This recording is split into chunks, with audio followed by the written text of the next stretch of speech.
mga bato. Nakaiwas naman agad dito si Jing. Delikado.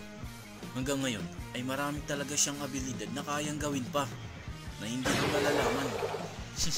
Mas mabilis kang kumilos kaysa inaasahan ko. Ngayon, ito naman ang iwasan mo. Tingnan natin kung hanggang saan ang itatagal mo sa laban nating dalawa. Kitang-kita naman agad ni Jing etong pag-atake ni Don Prix gamit ang mga bato. Napalibutan si Jing ng mga bato gawa ng pag-atake ni Don Prix. Ngunit natamaan nga ba etong si Jing? Nawala bigla ang kanyang presensya. Kung gano'n, mahusay nga talaga ang isang ito. Naiiba siya. Natitiyak ko na bigla na lang siyang aatake. Yan nga ang pagkabilib ni Don Prix dito kay Jing. Ngunit ano ito?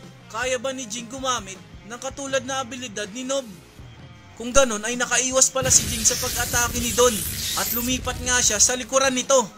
At tila nga naghanda pa ito ng isang matinding atake para nga dito sa kalaban niya. Agad naman napansin nito ni Don kaya alam niya na nandyan si Jing sa likuran niya. Ngayon, ako naman ang aatake sa'yo. Kaya maghanda ka na, tanda.